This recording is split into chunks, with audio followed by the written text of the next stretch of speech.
Sasa baadhi ya watu walikuwa wakiitakidi kwamba ikiwa mke ananyonyesha basi vibaya kumwingilia mke, ikiwa mke ananyonyesha vibaya kumwingilia mke, sababu na wakasema kwamba baadhi wa wataalamu kwamba yale maji ya kizazi yakiingia kwa yule mke yataathiri katika maziwa ya mtoto, yatachujuka.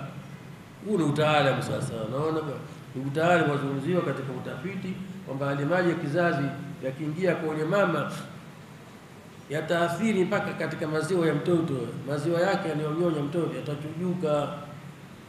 Sasa huyu ndio kachukua dhana hiyo akasema kwamba na kweli bwana Mtume kwanza itakuja mbele kwamba alitaka kukataza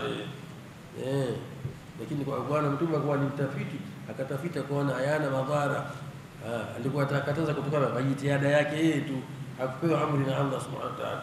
Sasa huyu kachukua hiyo ada iliyokuwepo kwamba watu wakisema hivyo kwamba kumbe ukimwingilia mtoto, ukimwingilia mke wakati mwanae bado mdogo ananyonyesha, basi mtoto anaathirika. Sisi kwetu tunasema mtoto atavia.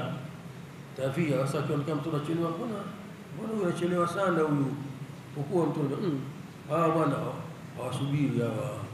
hawasubiri mpaka ifike siku 60 bado. Watu wengine wana tabia kutabiri maisha ya watu. Kama mtoto pengine mtoto ana udhaifu kiafya, hawa wajua kwa nini hawa tabia zao hawa kwa hawasubiri, hawa anamwingilia mke hata zile siku zile za kufaa kumwingilia bado, baada ya kumooa mtoto ananywesha bado. Sasa bwana Mtume anambia mbona wafusi walikuwa wanafanya, wafusi wanaingilia wake zao na hali kwa watoto wananyonyesha, na alikuwa wake zao wakina mama wananyonyesha watoto wao, mbona Warumi wanafanya hivyo?